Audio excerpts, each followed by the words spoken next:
Board of Selectmen meeting for January 12th, and I see we have a lot of people here. No one has signed up for public comment, but I'm not going to make the same mistake I made a few weeks ago. So I'd like to get a sense of how many people would like to speak.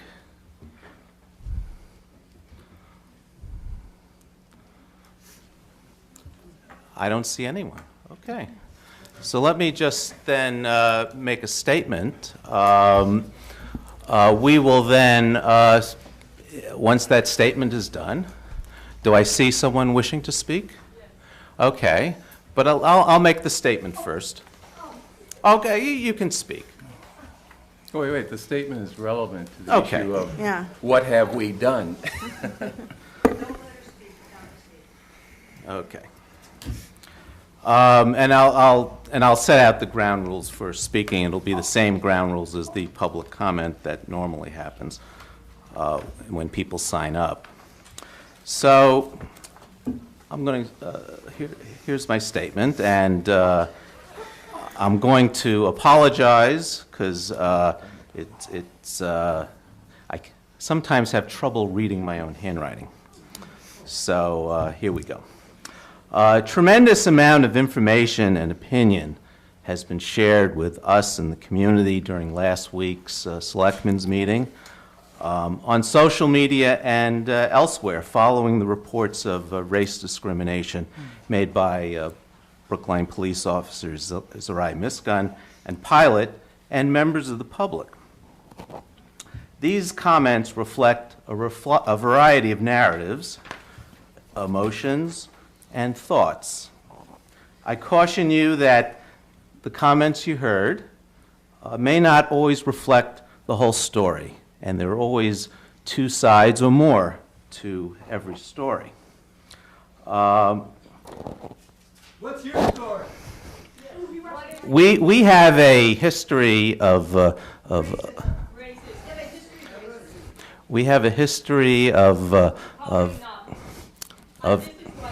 Would you like to listen so we can continue our statement?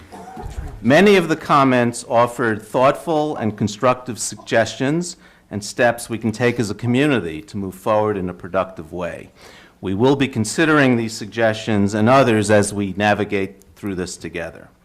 However, as a first step, an expedited review of the town's policy against discrimination, sexual harassment, and retaliation will be conducted to ensure that it's capturing complaints within its scope appropriately. This will be a high priority and one that will be concluded in the next 30 to 45 days. Next, I will be addressing our efforts to return Officers Zerai Misgun and Pilot to their work as Brookline police officers. We've hired an experienced and respected individual to investigate their complaints, and the town will be reaching out to the officers tomorrow to begin this investigation. We, the chief, and their own union have offered their assurances, and yet they have elected not to tell us what makes them unsafe. We need them to cooperate and participate with this investigation so we can appropriately address their concerns. We are also offering formal mediation of this issue with a third party that they and the chief can agree upon, if necessary. This needs to occur without delay so these officers can return to work where they belong and where we want them. The officers are receiving pay right now. And that is my statement. And $90 check, we have a 2-year-old baby. Really? Okay. Thank you, sir. Okay. We have a family and a home and a child. Okay. Would you like to speak? I'm speaking to you now, sir. Okay. Can you hear me? They are being paid. That's despicable. Okay. That is the statement. And we are proceeding with our investigation. And if I see no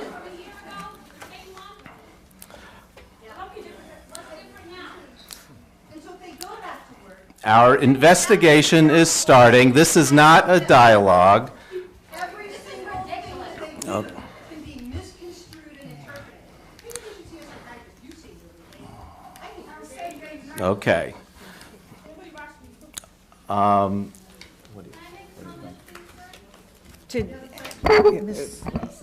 Approach the podium if you want to. If someone would, you have 3 minutes.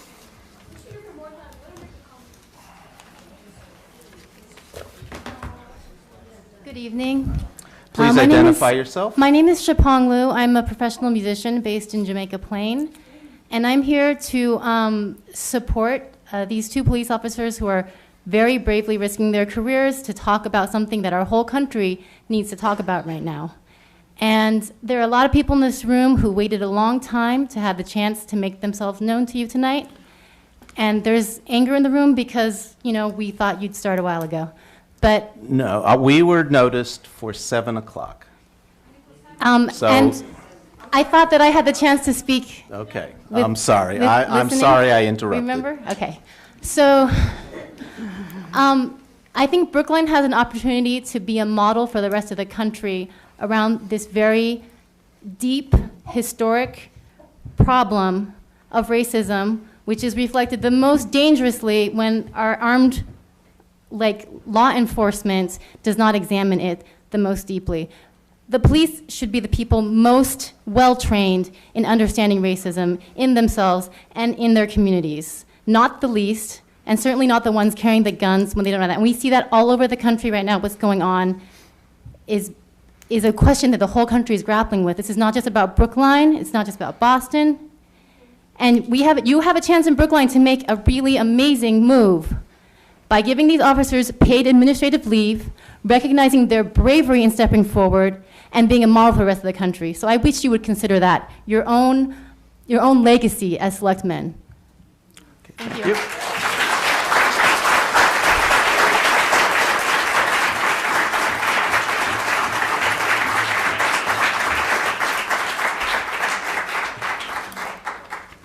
I just wanted to... Please identify yourself. You know me, Mariela Haynes. Your TV audience may not. You asked if anybody had a public comment. All of us are the public comment. All of us are here, and you heard responses and questions to your statements about what have you done. And what you have done so far is absolutely not acceptable.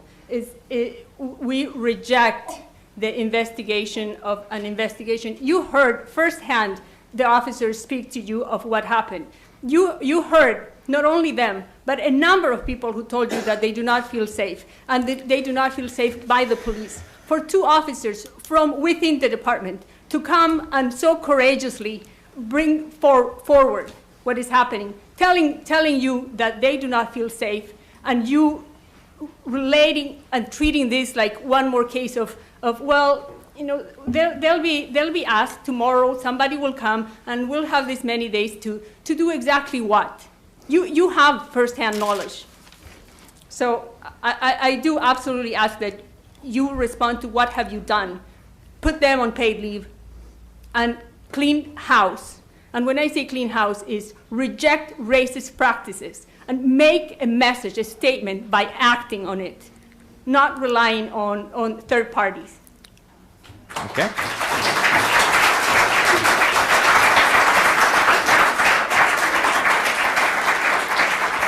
Officer Z, Brookline Police. I just want to say briefly that, and I want to make this public for everybody here, including you. My own union spoke with me yesterday and informed me that Selectman Nancy Daly reached out to them and said, can you make a statement at last week's meeting saying that you're shocked by these allegations and you're shocked by these allegations of the racism culture within the department? My own the Selectmen said that to my union. So that shows me that the chief dropped the ball and you're dropping the ball again. You will be held accountable for it. That's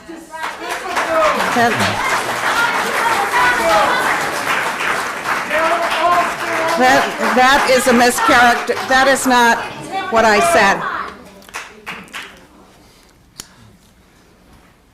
Hi, I'm Schiffer Free Woman. I live in this town, And once again, I'm unimpressed. We sat for 15 minutes. We had empty seats. To me, that bespeaks something. Empty seats of leadership.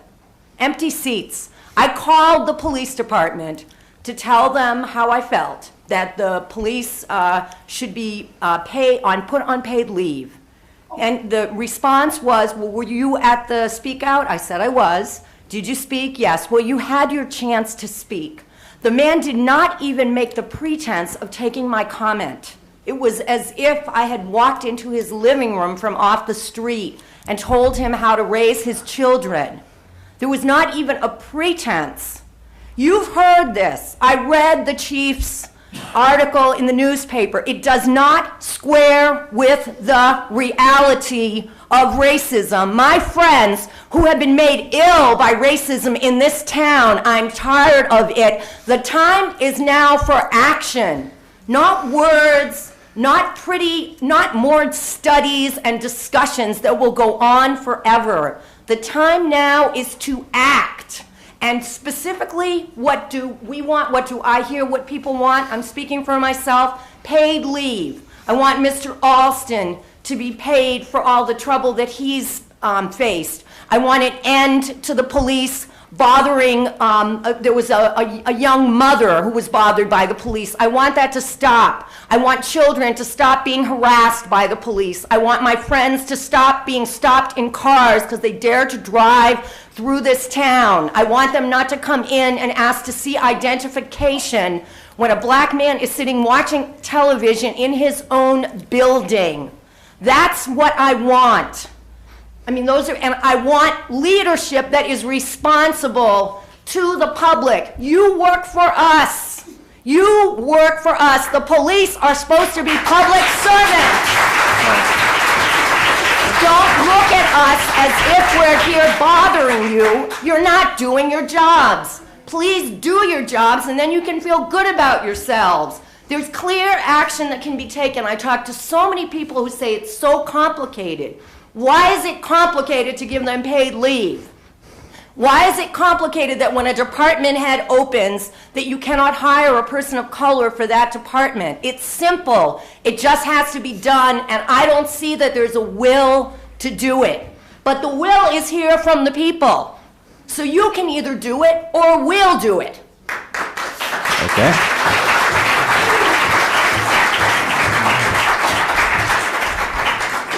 I'm Officer Prentice Pilot. It's a bit disturbing to me that I just heard you say that Officer Zarai is being paid. Did anyone else in this room hear that?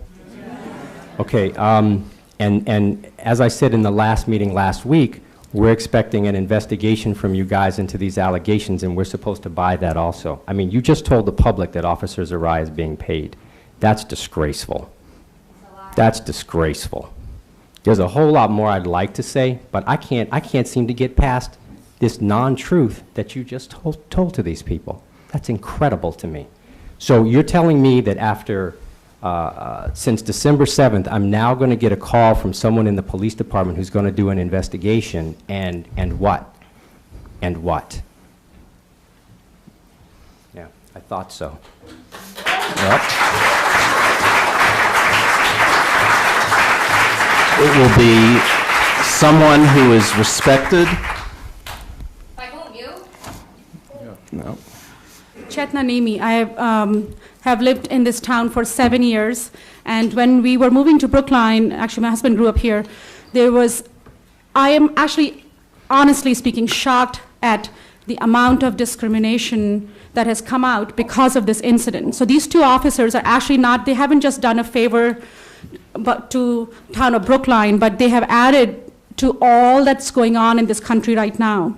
And if anything, with Martin Luther King weekend coming, you guys have a chance to show that we have moved past that time frame in this country where we don't have,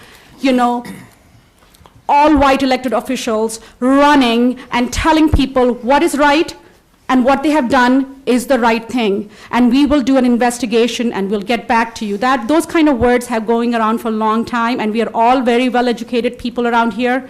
Please prove that you and your town is actually as progressive as it is portrayed, and we will all appreciate it. Thanks.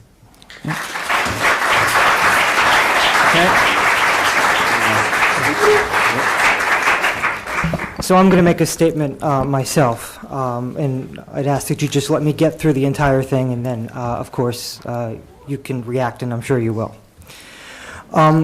Like every community in every corner of this country, Brookline is imperfect. This isn't news to me, nor do I imagine it's news to anyone in this room. What has been revealed for many of us, or too many of us, including myself in recent weeks and months, is just how far from perfection the town is on matters of race. There's clearly a lot of discussion and angst that we've heard. Brookline may not be facing debates like the fate of the Confederate flag or police shootings, but that doesn't mean that the challenges in this town are not real, as uncomfortable as they may be to admit. I grew up in Brookline. I got involved in local politics and ran for office because I love this town, a love that comes from my life experience in a compassionate community where I have felt safe. To an extent I never realized before, not all my neighbors share my privilege. On a personal level, as a selectman, I'm deeply troubled by some of the information that Brookline has recently become public. I've been embarrassed by the related portrayal of Brookline in the press.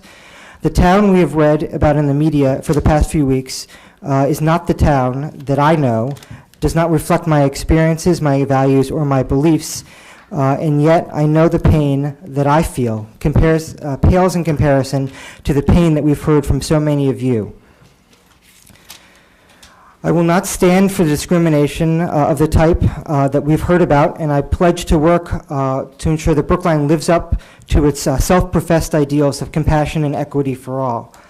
I look forward to working with all of you, activists, employees, town leaders, and my colleagues on the board to chart a meaningful and cooperative path forward.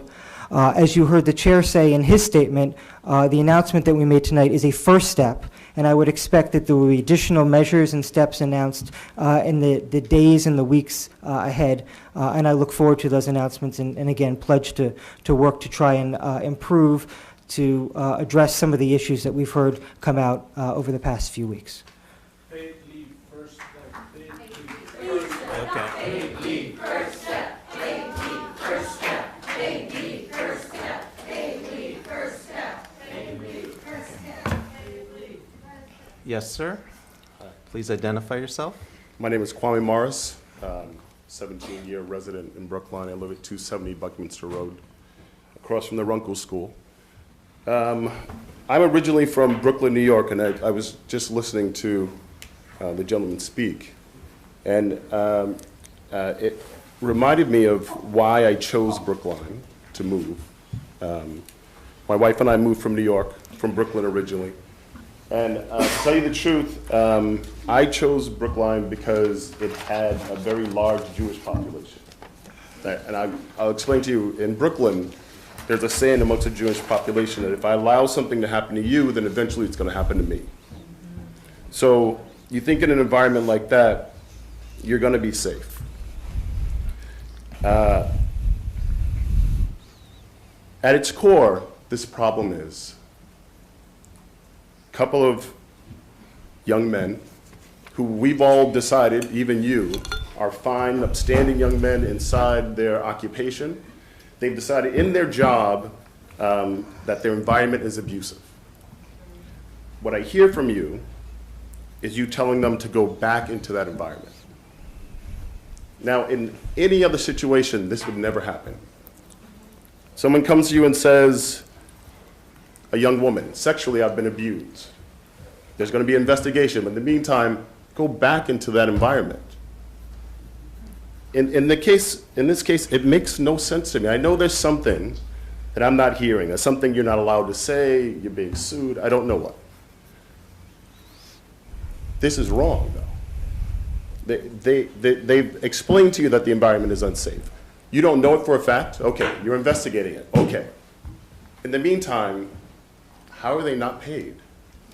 I mean, that really is at the core of this, outside of everything else. In the meantime, how are they not paid? how can the answer be go back into the environment? They can't. I mean, if you've ever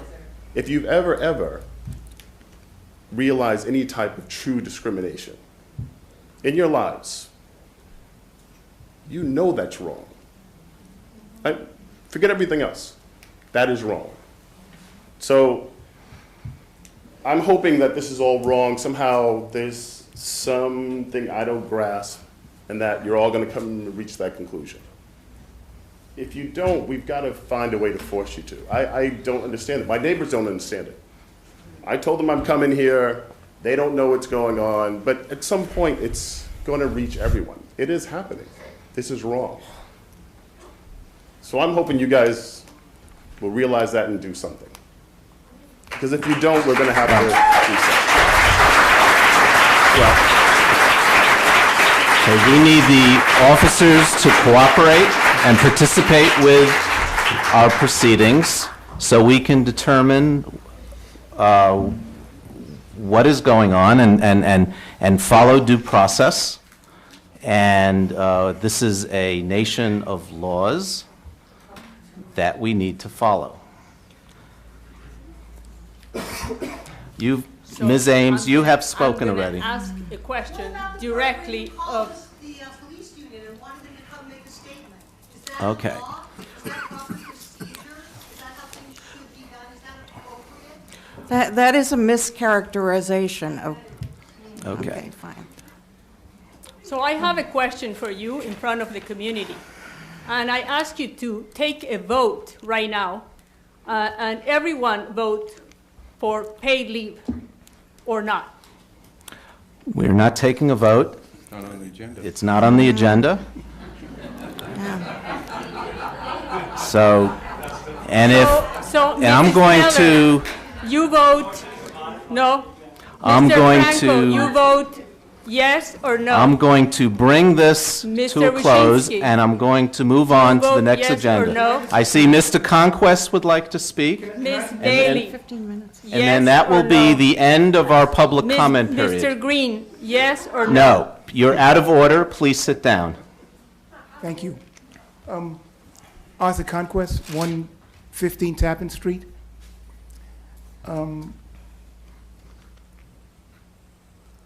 You can see people are not going away, okay? And I've lived here for 30 years, maybe more, 1982, do the whatever it is, okay? 33 years. And I have seen these kinds of forums or meetings where the Board of Selectmen have been challenged about racism in the town, starting first for me in, I think, 1987 with the Toby Miller case. And the Board of Selectmen have always very cunningly managed to sweep the issue under the rug. Okay? People aren't going away. That's okay? Now, let me just say one more thing. For me, the hypocrisy of it is, of all of this, is that the town has agreed to host a Dr. King. Was that done intentionally?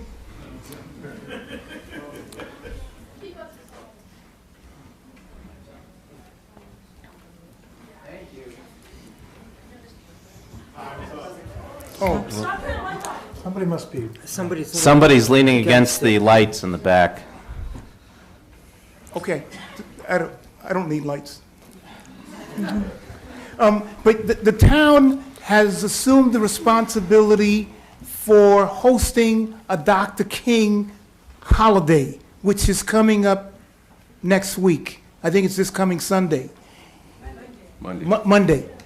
You can't host a Dr. King holiday celebration and try and feed us that you believe in all the things that he gave up his life for, and then continue to have the kind of behavior that we understand that these two policemen have endured and want us to believe that you're sincere. There's a disconnect, okay? And for the sake of the children, the sake of the future of this community, the whole country is changing. And what happened and what worked yesterday and what worked 32 years ago isn't gonna fly. They were here last week. They were here the week before that. And if you don't straighten this thing out, they're gonna be here again and again. And I'm glad. I'm glad. I'm really, I'm pleasantly pleased. It's long overdue. Thank you. Okay. One more, and that's the end of our public comment period.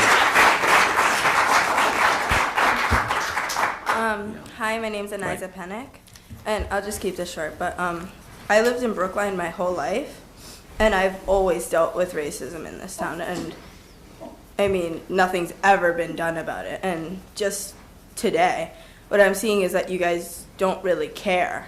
You haven't been doing anything like this whole time, and you know, we're just gonna keep coming back until you fix this. Thank you. Okay, if anyone else wishes to speak, you can do so at the end of the calendar. Now we're moving on to our normal business. We have people who've been requested to speak here, and in accordance with our normal business. And next item is approval of the minutes for the January 5th meeting. Any corrections? That's right, business as usual. Keep your eyes blind. Stay blind. Don't make any changes. Start to recognize us as human beings. Pull them all out. Get them all the hell out of here.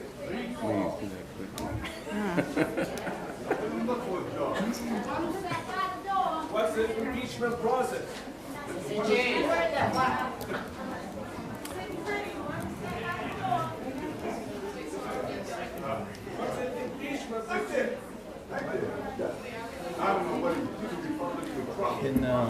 Can you pass the water?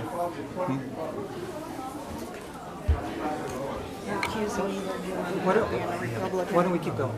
Okay, I have some changes. I have one little change. All those in favor of the minutes as amended? Selectman Daley? Aye. Selectman Franco? Aye. Selectman Heller? Aye. Selectman Green? Aye. Yeah. Let's get started. Well, this stuff isn't anything anyway.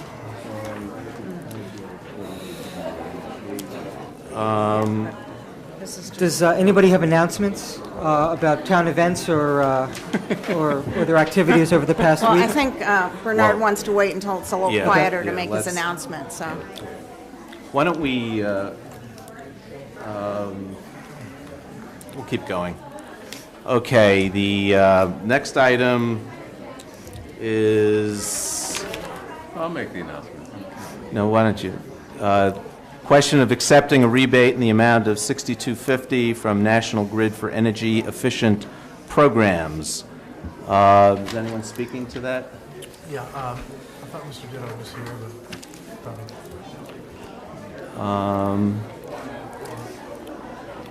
Well, this is a $6,200 rebate. It's pretty, do we need? I think it's a rebate for the use of energy-efficient technologies and programs. It Right. seems pretty perfunctory, and I'm prepared to vote to accept the money. So I'll even without Mr. move Ditto. acceptance of the rebate in the amount of $62.50 from National Grid for energy efficient programs. All those in favor, Selectman Daley? Aye. Selectman Franco? Aye. Selectman Heller? Aye. Selectman Green? Aye. Next item is the question of approving some appropriation transfers within the council It's to for your aging left. budget. Oh, sorry, I meant right. Thanks. That's, Ms. Dobek. that was cruel of me. Thanks. Thank you.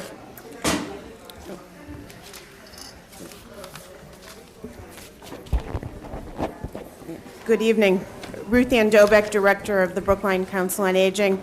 The Council on Aging is seeking an appropriation transfer in order to deal with an expenditure of our printer.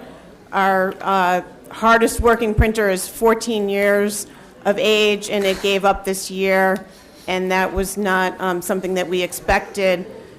We do have some extra money. You expected to get 15 or 16 years out of that. Yeah, you know, it's the Council on Aging. We were hoping it would age in place for a little bit longer.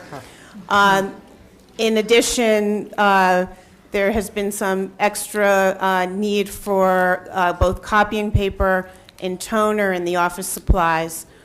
We do have the funding through the services, through the repair and maintenance. We don't anticipate needing those services. The one expenditure in the cleaning supply means we'll do without one heavy cleaning in this fiscal year. And then the other need in the building supplies is around some additional paper supplies and light bulbs. Any questions, comments?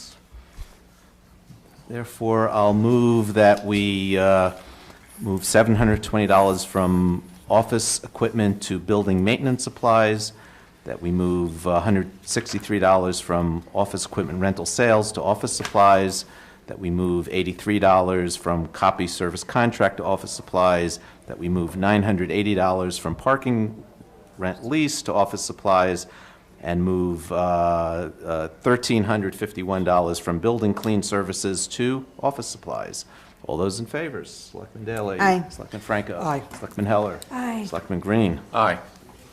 Next item. Thank you. Thank you. Okay. Next item is the question of taking the following actions in connections with the town's housing production plan. Question of accepting planning assistance towards housing grant from the Mass Department of Housing and Community Development in the amount of $1,500. $15,000. Oh, Big difference. only 10 times off. And then there's a series of other motions regarding the housing production plan, which I'll move them when the time comes. So, Mr. Viola.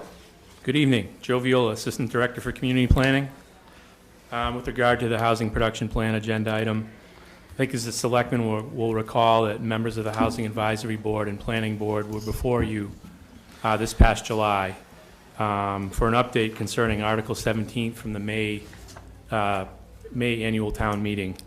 And as you remember, Article 17 was a resolution related to changes to the Mass General Law, Chapter 40B. There's an extensive discussion, and following the discussion of the warrant article that evening, including recommended next steps contained within that agenda, within the combined reports, the board took 2 votes.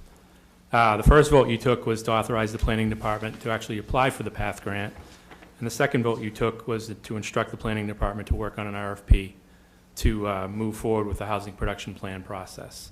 So I'm here this evening to give you some updates related to what's taken place since the July meeting. With regard to the PATH grant and the RFP process, there are, as Selectman Wyszynski, the chairman, noted, there are 4 votes that I'm requesting that you take this evening. First, as you probably saw in your packet, there was an award notice from the Department of Housing and Community Development related to the PATH grant. So the town actually, we applied for the grant, we received the grant, and the award notice notes that it's to be used towards costs related to the production of a housing production plan. Second, in a parallel process related to, while we were looking for grant funding, PATH grant funding, we actually were in the process of undertaking a procurement process. And members of the Housing Advisory Board, Planning Board, and my department actually created an RFP that we would use to procure a housing plan consultant. Same working group that created the RFP worked closely with the town's purchasing department to issue the RFP, to actually interview, screen consultants, and to make a recommendation on who the consultant would be with the chosen consultant for the housing production plan process. After the screening process was completed, the selection committee chose a team headed by RKG, well-known consulting firm. They've done a lot of this kind of work. And the team they're in collaboration with the Metropolitan Area Planning Council, as well as J.M. Goldson, Community Preservation and Planning.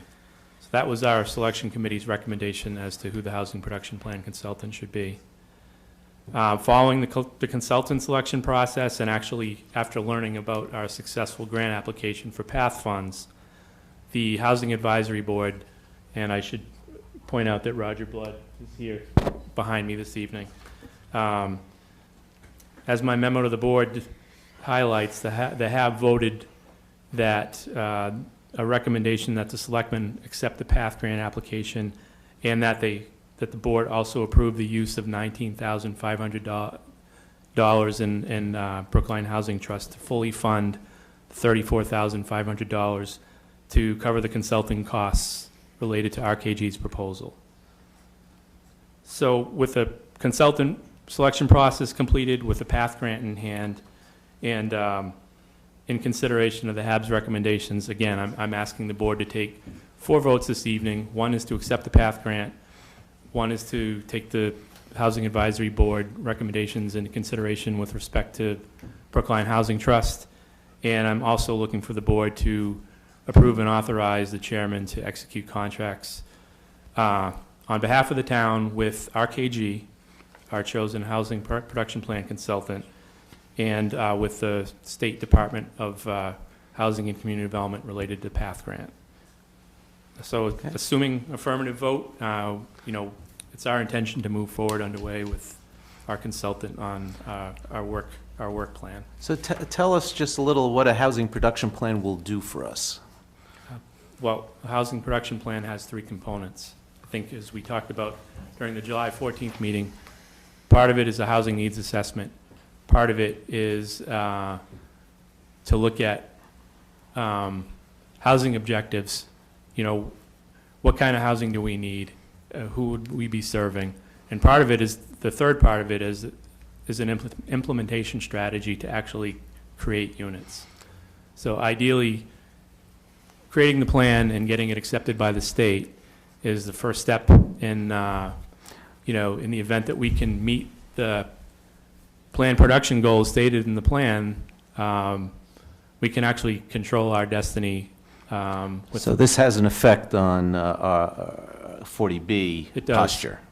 It does. And from a planning perspective, this is really the first time we've taken since the completion of the comprehensive plan, long-term planning with respect to housing creation. So I think from that point of view, as well as potentially protecting the town from 40B applications, it also has the dual purpose of serving as a long-range plan for housing.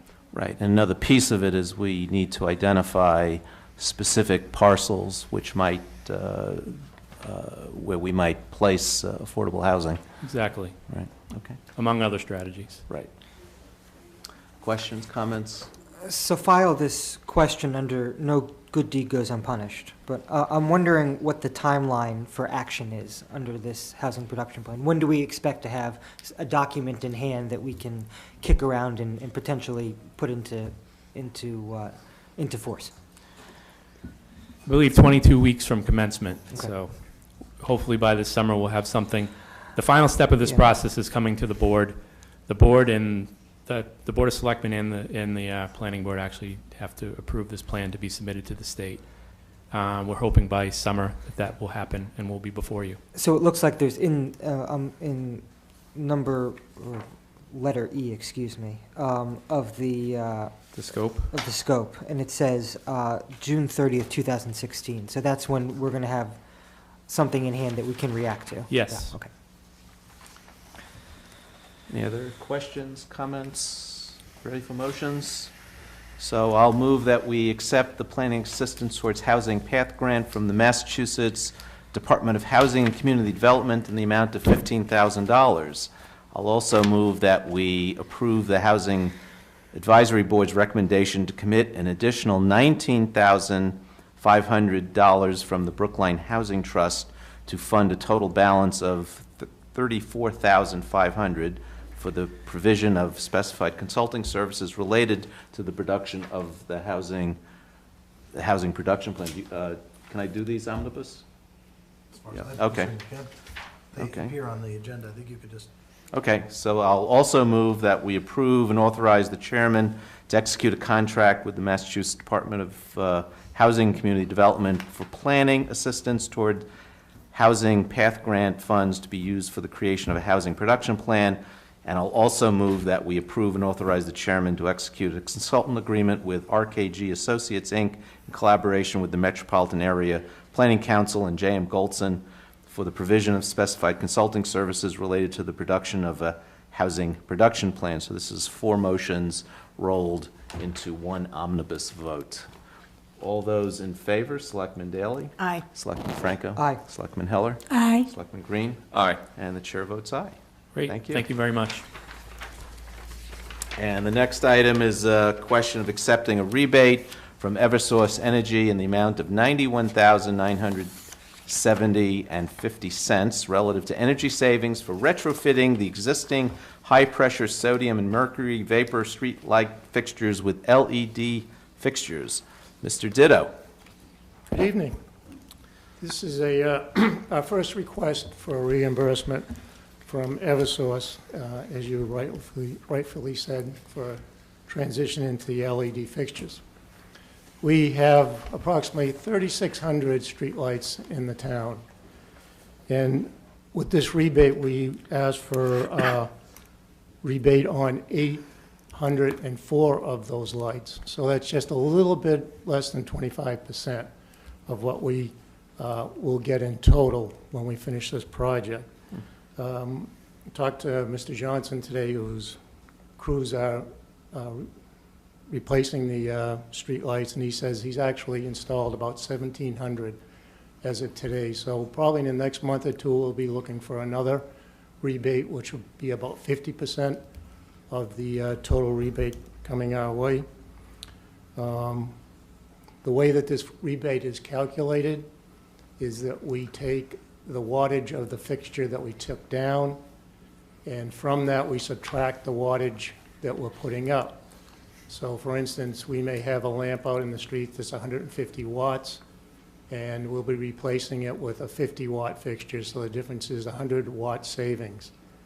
The Eversource has a figure that says it's roughly the lights are on 4,200 hours a year. So they multiply that hourly time frame times the wattage, and they give us 25 cents per watt as a rebate. And so that will be moving forward, and we hope to have everything in place by the fall of this year. How much of the total cost is covered by the rebates? So it's something like 360, 370 will be the total rebates. Yeah, we anticipate, I think, if this is, we'll get about $360,000 in total.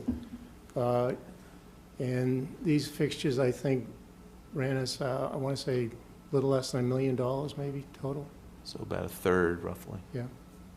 Okay. I just want to comment on something that was in the memo that hasn't been touched on yet, that the installation of these LED streetlights has reduced electricity consumption by the streetlights by 35,874 kilowatts, which is about a 15.5% reduction in consumption, which is incredibly impressive to me. I think in conjunction with some of the other actions that the town has taken, and I'm thinking most notably about this consumer choice aggregation program that we talked about at the fall town meeting, we're really making strides to become a greener community, and I think that's something we can all be proud of. Good work. Thank you. Okay, any other questions, comments? Therefore, I'll move that we accept the rebate from Eversource Energy in the amount of $91,907.50 relative to energy savings for retrofitting the existing high-pressure sodium and mercury vapor streetlight fixtures with LED fixtures. All those in favor, say aye. Selectman Daley? Aye. Selectman Franco? Aye. Selectman Heller? Aye. Selectman Green? Aye. Chair votes aye. And the next item is the question of approving an extra work order in the amount of $4,500 for work to be completed by Teagan Bond in connection with a Phase 1 dam inspection evaluation. Mr. Ditto, again. Last October, we hired Teagan Bond to do a Phase 1 evaluation of the Brookline Reservoir. We're mandated to do this once every 2 years. The report came back good and bad. It stated that the reservoir is stable and it's maintained well. However, there were trees and shrubs growing on the earth embankment, which for the Office of Dam Safety is basically that's not a condition they want to see. However, that landscaping, as we all know, is very important to us in the town. So we called representatives of the Office of Dam Safety out to the reservoir to let them see firsthand what the vegetation is like and how it enhances the whole experience at the reservoir. And they appreciated our taking them out there and showing what's going on. And they also recommended that we submit what we call a tree management plan, and they'll basically identify what trees need to have to come down because of disease or roots are rotted, how we can maintain the understory of the trees, and also how can we establish some kind of vegetation, i.e. grass, on the sloped embankments that will give it a little more structural ability. We have finished that tree management plan. We've reverted gone over it internally, and we'll be forwarding it to the Office of Dam Safety in the next week or two. This extra work order is to present to the Park and Recreation and the Board of Selectmen a presentation on what has transpired. So this $4,500 is basically for 2 evenings of presentation by a consultant.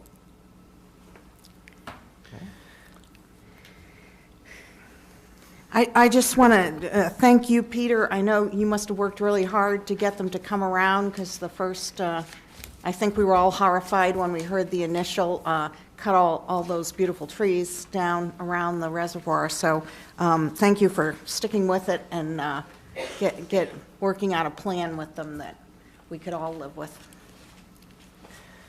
So the contract sort of speaks to a little bit of uncertainty in terms of the amount of effort that's going to be required to prepare this presentation and the duration of that effort. So it suggests $4,500 as the initial budget. I'm wondering if we expect we're going to have to devote more financial resources beyond $4,500, or that's just sort of some protective language that the consultant is putting in there. I think I don't anticipate expending any more money on this at this point. Okay. I'll move that we approve the extra work order in the amount of $4,500 for work to be completed by Teagan Bond in connection with the contract for the Phase 1 dam inspection and evaluation. All those in favor, please say aye. Selectman Daley? Aye. Selectman Franco? Aye. Selectman Heller? Aye. Selectman Green? Aye. Chair votes aye. Thank you. Mr. Ditto. And now we have some board and commission interviews. First one up is Millie Krakow for the Advisory Council on Public Health.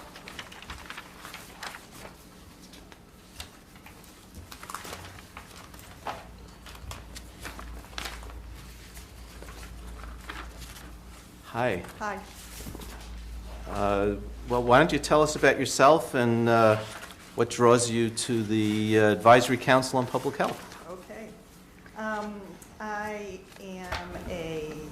22-year resident of Brookline. My children grew up here.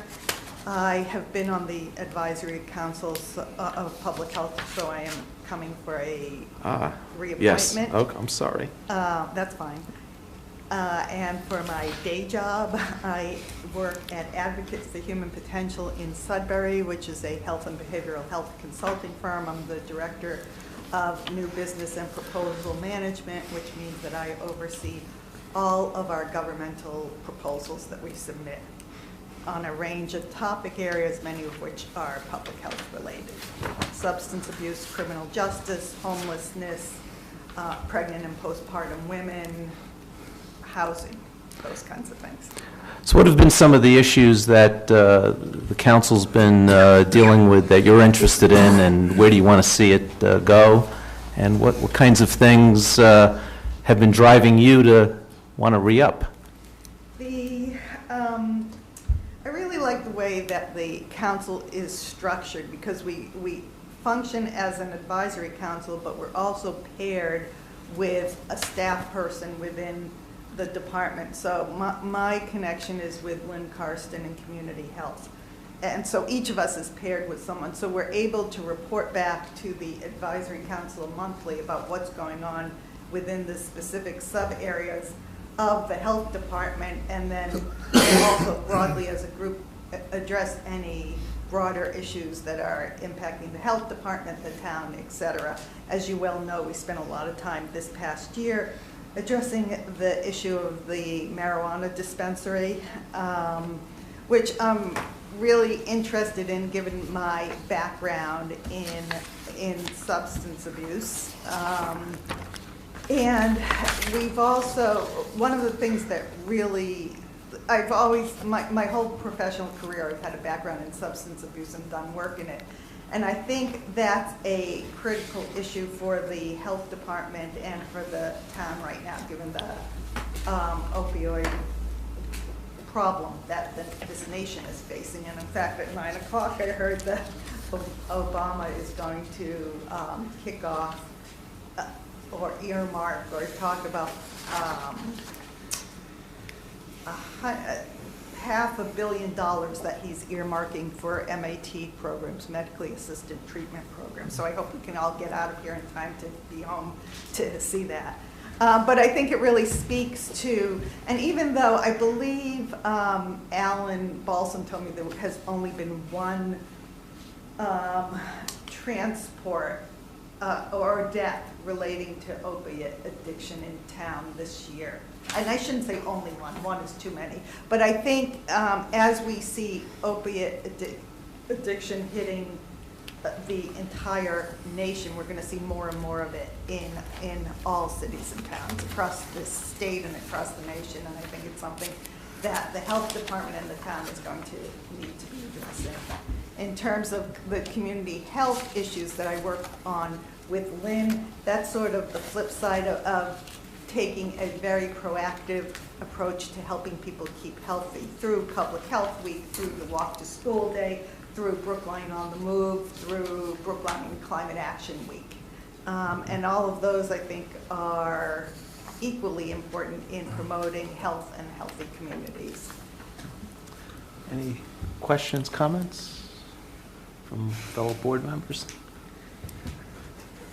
Well, that's it. Thank you very much, and thank you for and thank you for willing to continue. Next one up is is Patrick Kesak for the Bottled Water Study Committee. That's yours, Bernard, right? I volunteered for it.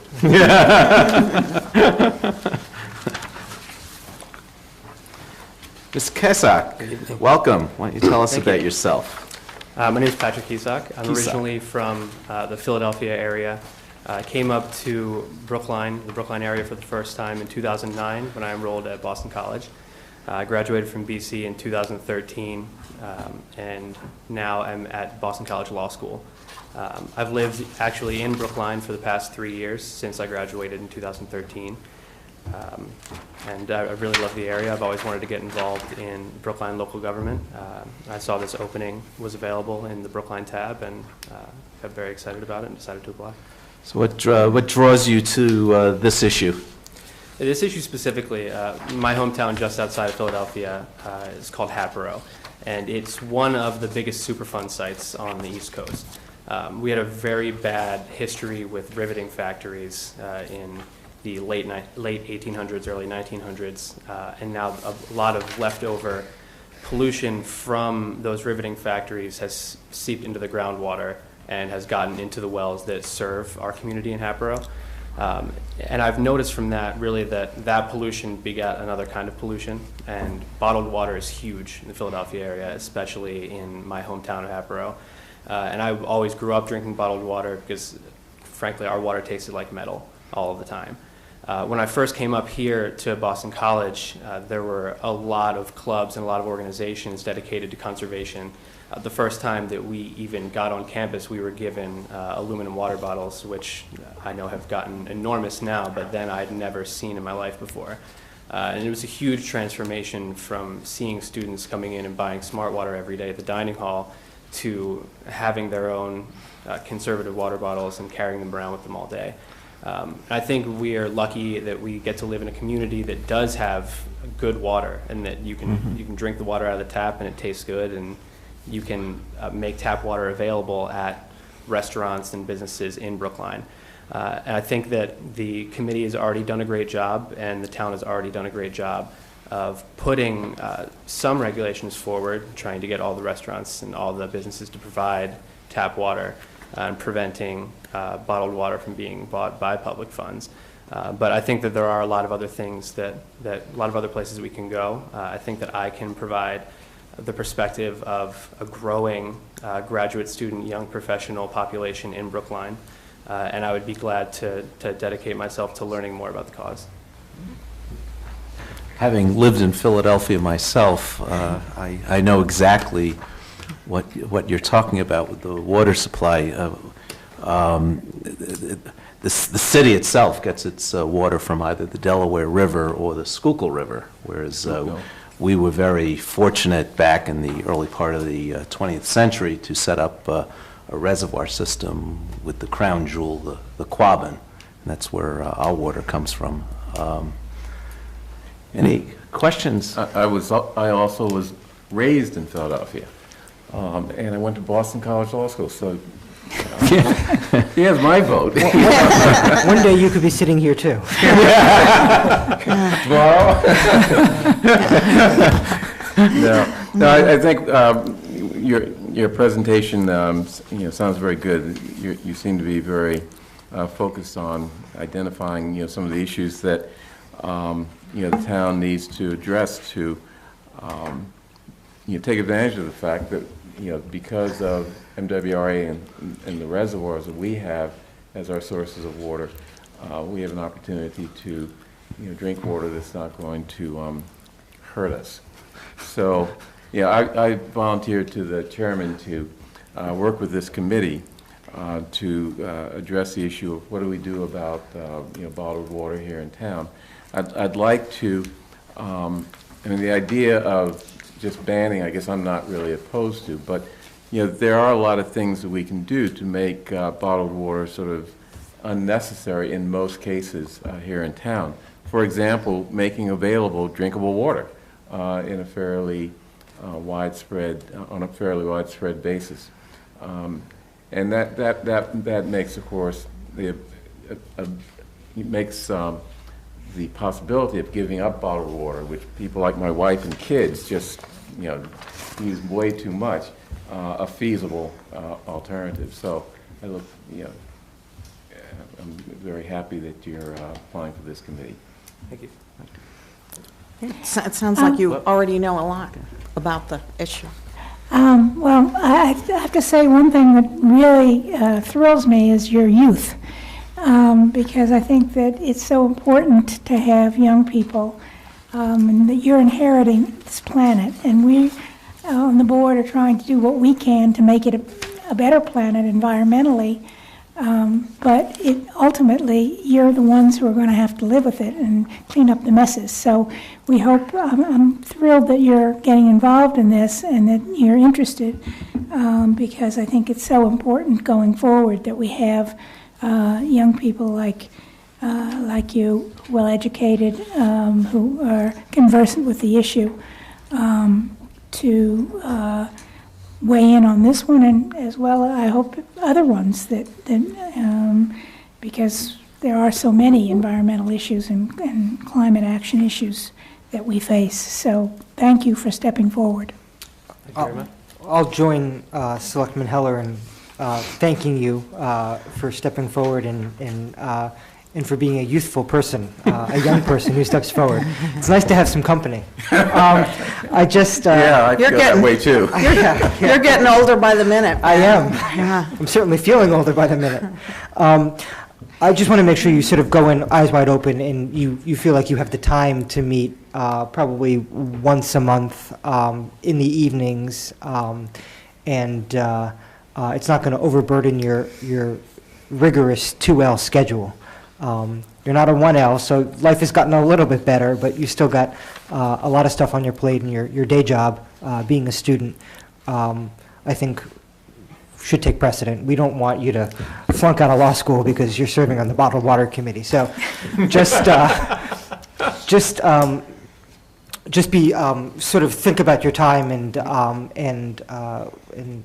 be mindful that you've got a lot on your plate already, and we hope that you'll ultimately decide that you want to be on the committee, but we'll understand if life gets in the way. I will just say that I had a baby in the middle of law school, so you can fit in some other things if need be. So did I, actually. I'm trying to. And I do too. Yeah. I'm trying to give him a little operating room here. Way to blow up his spot. Okay. We're not going to be making appointments tonight, but I thank you for stepping forward, and it's great seeing you here. Thank you very much for having me. Thank you. Next commission is the Diversity, Inclusion, and Community Relations Commission. Miriam Ashkenazi, you're next. Welcome. Hi. What draws you to this Put it commission? down to my Yeah. move it down to my height a little bit. Well, because you haven't had enough of diversity and inclusion this evening, I thought I would add a little bit. So I think it might be useful if you know a little bit about myself and then why I'm drawn to this committee. So my name is Miriam Ashkenazi. I've been a Brookline resident for 15 years, which is a little hard to believe. Longest I've lived anywhere in my entire life. And I'm currently the Deputy Director of Global Disaster Response at Mass General Hospital Center for Global Health. And so I do work a lot in very mixed cultural environments. Most importantly, I spent 10 years working on and off in Africa, not in Western Africa, in Central, the Horn, and in South Africa. And I adopted my 2 children from Ethiopia 5 years ago next week. Because of that, my experience with diversity has really evolved as I have grown into parenthood and adulthood, frankly. And now I have this immense responsibility of creating the space I want for my children to grow up in. And one of the reasons that I became chairman of the diversity committee at Heath, which is the school my kids are at, is because I see great opportunity to reframe the debate. I think what's happening now is, frankly, a second civil rights movement within the United States. There's a generation of young people who are not comfortable with the status quo, and I'm happy to see that. As somebody who has to find the pathway for my family and for my kids, I want to be active in that movement. I'm a scientist at heart. And so what I like to do, and I'm an advocate at heart because I do global disaster response. We do advocacy. That's a lot of what we do, advocating for the vulnerable and the voiceless. And what I like to do is approach the problem solving with the idea that there's science there that we can talk about. That it's not about an individual, but it's about a system. that there's evidence that can guide us into how to make the next best moves. And so I feel very strongly that my focus and the focus that I bring to the Diversity Committee at Heath is that we have to see the forest, that if we only focus on the trees, then all we see are the trees, and we don't make the big change. And big change, as MLK says, it's not in the swoop. It's in the slow, long haul. So I'm very committed to diversity and inclusion, and it's beyond race, obviously, gender, transgender, youth. All of that is something we need to have open dialogue. We need to have a proactive plan. We need to understand what it is our students and our communities and our neighbors, what we're all grappling with, and we need to have language and have a means by which to have the discussion. And I hope to be a part of that, and that's why I applied to be on the committee. Do you have any thoughts on how the commission could help advise us and with some of the things you saw tonight? Honestly, yes, I do. I mean, I think that it depends on really. I think that. I think people really have a lot of pent-up frustration and anger. And so part of it, I think the listening part is very important. I was actually very happy that you reopened. You said, okay, policy aside, I'm going to let people speak again. I think that my advice, take it as you would, but if you could manage paid leave, I think what it is a gesture. And sometimes those gestures are so important. It just tells people, okay, you know what, this isn't us against them. We're all on the same page, we really are, but we're coming from different perspectives. And okay, you know what, we hear this is something that's important to you, we can manage it, let's do it. And I think it'll actually give you some breathing room to do some of the other things that you want to do. That's my opinion. I don't know the officers. My children aren't at Devo, I've never met them before. What I know is that there's plenty of really good data out there. I actually went to the Harvard School of Public Health myself on top of, after medical school, because my parents said I didn't have enough. But one of the things I know is that they do great work on implicit bias, on subconscious bias. So we know it's out there. And it's not personal, it just exists. The system was created as a two-tiered system. There are so many things that we can't change if we don't start to address, if we don't step out of our, for me, my white privilege, and say, okay, I got here because of the privilege. I look around, and I'm not joking, now that I feel like my life has really been totally changed by having black children. That's the truth. I'm looking around when I'm in the supermarket and seeing how people are treated differently. I'm getting in an elevator and I'm noticing, are people stepping away from the black man in the corner? Because it's subconscious. You don't go, oh, I see a black man in the corner, I'm going to step away. No, you just do it. And so I think part of our internal conversation is saying, where's my bias and what do I do about it? So I would say that, the commission, my understanding of the commission is it doesn't have power in terms of decision making, but it does have power in terms of advocacy. And so I think that finding ways, in fact, I think that's a perfect idea, sitting down with the commission and saying, what can we do? How do we fix this? And I would say have another open public forum saying we want to hear more. Maybe you really don't, but who cares? People want to know you're listening to them. And no statements. Just let them come and speak. They want to be heard. They feel the need to be heard. There's decades of frustration coming to this mic. So I think that letting that come forward. I mean, again, I put my argument out there. I don't really believe you can force someone to believing something that they're not going to. You present your opinion. Actually, I try not to even present my opinion. I try to present the data.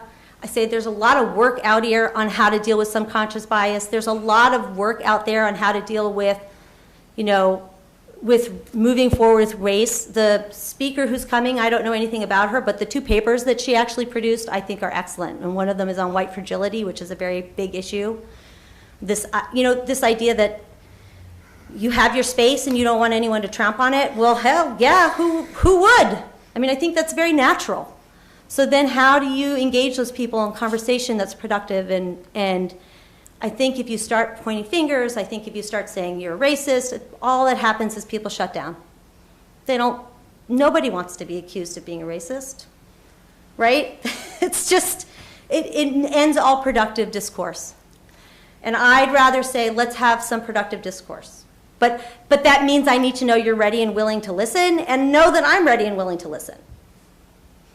Sorry, I didn't mean to go quite off on that. Well, no, I think we appreciate that. What happens when one side or the other is not willing to listen? When you know, there are other issues going on that sort of preclude listening because you have a position that has to be defended and maintained, and that position is connected to maybe a social organization that you're in, or other things that are going on. I'm just going to assume that you're referring to the lawsuit. So, well, no, that by the way, things. I'm a very call it like I see it kind of person. That's just, I think that look, I go to school. My kids are at Heath. Mariella and Brooks' kids are at Heath, and I know Mariella and Brooks. I will say flat out, I respect them, but we approach the problem very differently. And I think that's okay. Everyone has a different approach, and I think that you can still move forward without. First of all, I don't think there's anything wrong in saying maybe we did something wrong, or maybe we could have done that better. In fact, frankly, I was very heartened when you said, you know what, if I could have done that again differently, I would have, because we learn. That's how we learn. That's how we grow. I mean, nobody's perfect, that's for sure. You know, and even I'm learning and making mistakes in my own struggle with race and interacting with my children and what I talk to them about and how I teach them and what happens at school when somebody says, and yes, we've already had 2 blatant racist incidents at Heath already. So how do I deal with that? How do I show them that I'm there for them? How do I teach their teachers that intent doesn't matter, but impact does? So I would say that yeah, that's a tricky situation, but I think that if you can put aside that part of it which you can't change or address right now, and just say, here we have this situation in front of us, let's act with our best, how we want the most impact, because that's the big argument. I do a lot of reading, and I have a lot of lively discussions with my friends about the language we use around race. And one of the big things we say is, because especially with kids, you hear a lot, oh, I'm sure she didn't mean it, right? So some kid called my son an inappropriate racial slur in kindergarten. And I was very prepared for well, I'm sure he didn't mean it. And you know what? Can I swear? Is that allowed?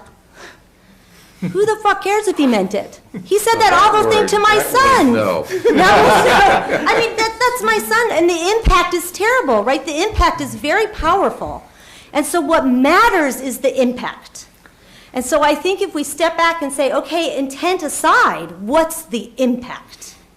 So what can I do to change the impact?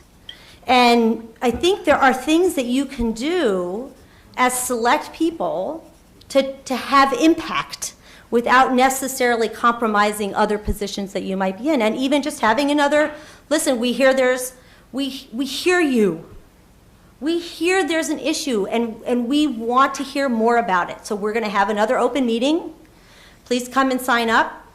Again, no statements here are the rules. I think setting rules are fine, but no statements by anybody except thank you for showing up. We want to hear more of what's going on. That's a good start. That's just, and then again, I'll go back because I do think the gesture of paid leave is a very important one. However that is translated, it says we're listening to you and we're doing something. It may not be you're doing everything that they want, but it's something tangible, something concrete. It makes people feel listened to, empowered, which I think is also very important. And frankly, you're empowered because you're the ones who end up making that decision. So I think you're in a difficult situation, but I don't think my personal recommendation would be that it don't hinder how you move forward if you see a way forward that is a way that is win-win for everybody, that gets the message to the community, that at the same time gives your consultant, whatever, some breathing room to do the things that you want to see done from that end. Any other questions, comments? Okay. I'm very impassioned about Yeah, this, clearly. we can tell. Well, we're not making any appointments tonight, so you'll hear from us. All right. Thank you very much. Thank you. Mr. Janes, welcome.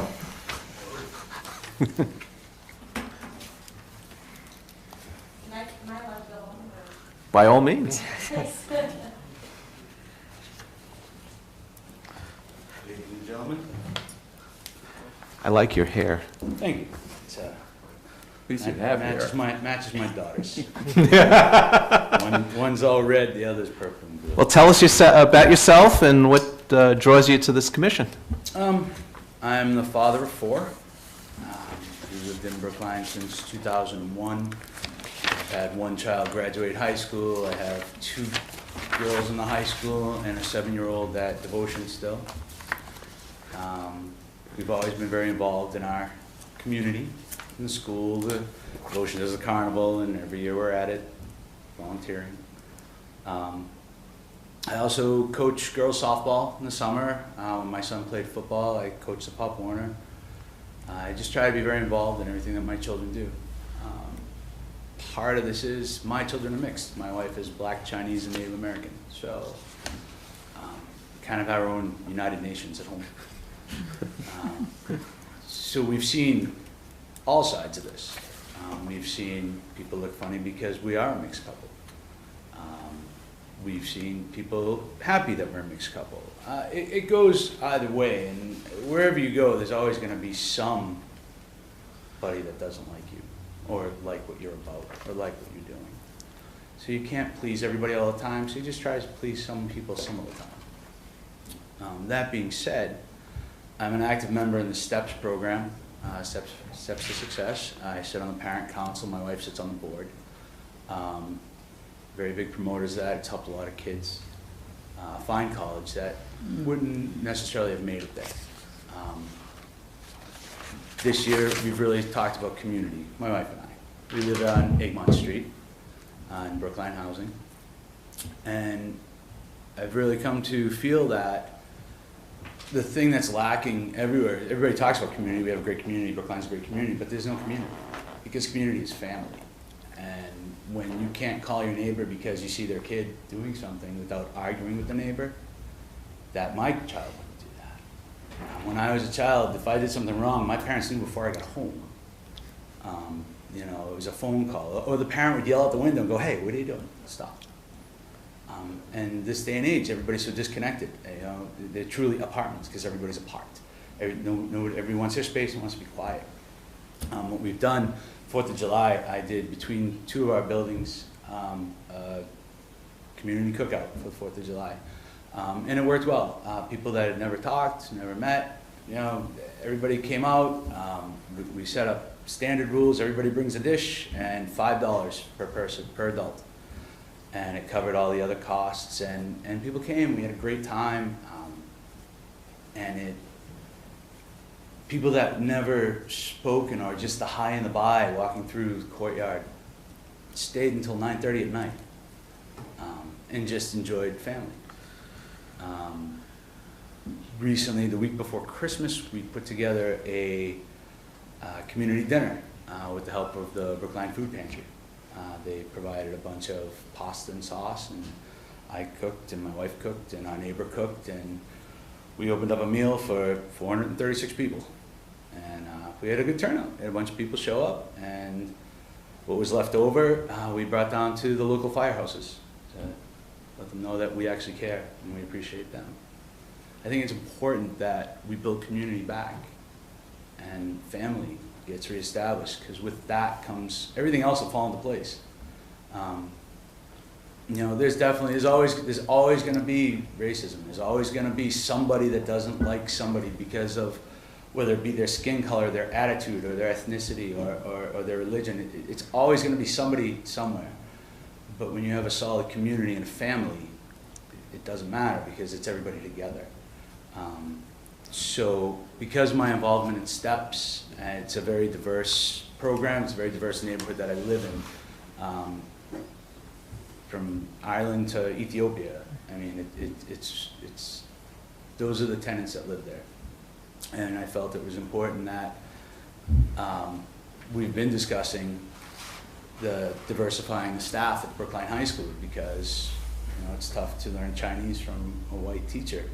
And people say, oh, well, you know, we have, the majority of the teachers are white. And it gives that, well, we have to learn from white people.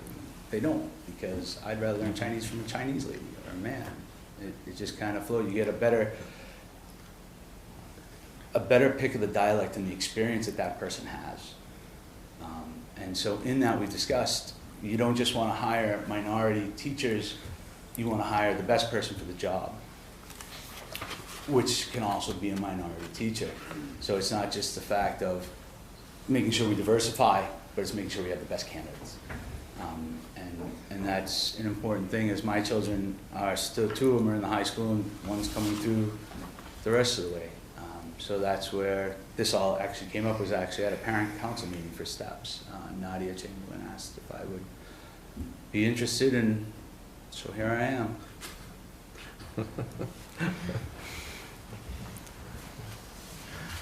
Well, any questions from the board?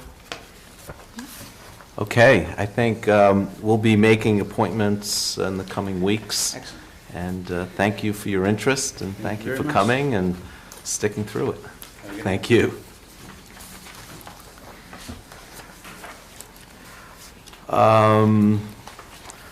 So now, the last item on the agenda, yes, is the River Road Overlay Study Committee.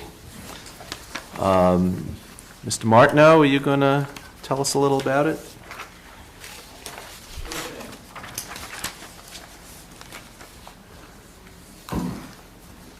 The board recalls I was here just before the Christmas and New Year holidays to give an update on the work of the MIT students and the Route 9 East visioning study, which identified several catalyst sites in the corridor as being ripe for potential redevelopment. And based on the students' analysis, community feedback at the meetings, the industrial island emerged as sort of the front runner for something that the town should take a further look into doing an overlay zoning district for. And so at that last Selectmen's meeting, the board voted to move forward with establishing a zoning overlay study committee. And so I'm here tonight asking the board to vote the committee charge and membership. That's going to be Selectman Franco's committee. Yes, I've volunteered to serve on it. And thank you. Or for that. you were voluntold? Voluntold, yes. In all seriousness, I think this is a committee that's got the potential to have a real impact and continue the trend of development that we've seen along the Route 9 corridor over the past few years. The Red Cab site. We had a discussion about Brookline Place about a year ago now. I think that this committee, the charge of this committee, the work of this committee, comes on the heels of not only the MIT study, but some larger EDAB conversations. So it's timely and continues the steady drumbeat of action, and in some ways proactive thought about what we want to see, where we want to see it, which is a position that this community hasn't been in a little while. So. I applaud the board for stepping up and trying to get ahead of some trends. And we also have an anchor tenant lined up, which Yes. we heard from at the EDAB meeting last week, I believe. Claremont Companies, who's the same developer of the Homewood Suites Hotel at the former Red Cap site. They have 25 Washington Street under agreement with the intention of building another different program hotel, but a hotel on site. Yes, and clearly there's some work to be done about the particulars of that development proposal, but I think it's an exciting proposal. I think we heard at the EDAB meeting, at which sort of the first public presentation was given, that there was what I'll call general acceptance of the concept, certainly an eagerness to work on some of the details and the specifics, but there was no tomatoes came out and were thrown at the development team, and EDAB, the membership of EDAB, along with the public, seemed receptive to engaging in conversation and going forward with the work. Yeah, I just want to comment, I'm looking at the proposed committee, and I will say it seems like kind of a pro-development group. And I do want to speak up once more on behalf of the Brookline Ice and Coal, who's been there for generations, and I hope that that they're not going to be forced out through this process if they do want to stay there. If anything, it gives the property owners more flexibility to do some different things with their property should they choose to do that. One of the great parts of doing an overlay is it doesn't zone someone out. You know, if the zoning were to pass, they don't have to move out the next day. It just gives them more options and more flexibility. The property owners, I know, are in the loop about what's happening here, and we'll continue to engage them in the process. And you know, part of the work that the committee will be doing is to distill the types of uses currently allowed in the I zone that we might want to keep. So that'll be part of the conversation as well. Right. I mean, I'm just wondering if, like, they might have a representative who might want to sit on the committee, or. So they'll certainly be engaged in the process, you know, and their comments will be given a tremendous amount of credence and respect. I think Mr. Martineau's comments are well taken, that this is an overlay district. So should town meeting ultimately decide that approving a zoning overlay district is the right move, Brookline Ice and Coal can continue to operate for as long as they see fit. They're not going to be kicked off or prevented from continuing to run their business. Okay. Well, and my only other point was, again, that you know, that's commercial property, so we're getting the higher tax rate from that.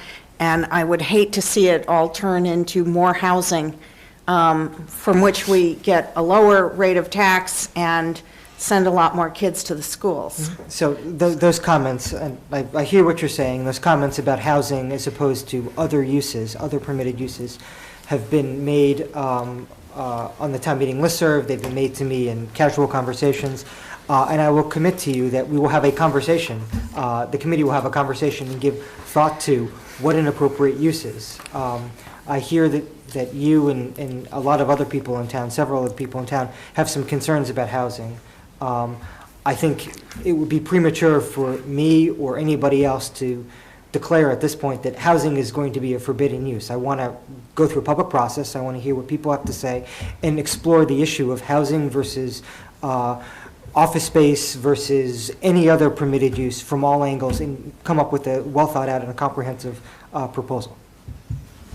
And just a note on the committee makeup, you know, one of the great things about Brookline is we have no shortage of residents that are engaged and really care about what's going on in their community, and a lot of them have the skills and expertise in the background to facilitate an effective and efficient public process. And so I'm encouraged that we have such a great committee lined up, including some new faces that we don't usually see on some boards and committees like this. So. Let me just ask, is the second to the last name on the list, Bill? Rail. Rail, is that the town meeting member from Precinct 5? Yes. Because I thought that was, his name was spelled differently. No. Okay. I think that's it. All right. And if his name is spelled differently, we'll fix it. Okay. It's the intention of this board to appoint Bill Relt, who lives in Precinct 5 and is a town meeting member. For the record. Okay. Any other questions, comments? Therefore, I'll move that we establish the River Road Overlay Study Committee and set the charge as presented on pages 7.1 and 7.2 of our packet. All those in favor, Selectman Daley? Aye. Selectman Franco? Aye. Selectman Heller? Aye. Selectman Green? Aye. And the chair votes aye. Should we didn't put the appointments on the calendar. But I think we can probably vote the appointments unless there's an objection or... Why don't we Well, vote the yeah. appointments, and if it becomes necessary through investigation that we've got to calendar it and vote it again next week, at least we've sort of started So the you can get process. and- started. Yep. Okay. You could ratify the decision after that. Okay. So I'll move that we appoint the study committee, the following people to the study committee: Selectman Franco, Dick Benka, Alan Christ, Chris Dempsey, Brian Hochleitner, Steve Heiken, Ken Lewis, Wendy Mockmuller, Hugh Madison, Tom Nally, Charles Osborne, Bill Rayalt, and Daniel Weingart. All those in favor? Selectman Daley? Aye. Selectman Franco? Aye. Selectman Heller? Aye. Selectman Green? Aye. Chair votes aye. And that concludes our business for... I think, Oh, wait a minute. I'm sorry. Announcements. Announcements. There's no one here, but we are on TV, and Kate is taking minutes. Next Monday, January Yes. 18th, is Martin Luther King Jr. Day, and the date of Brookline's celebration of his life and work.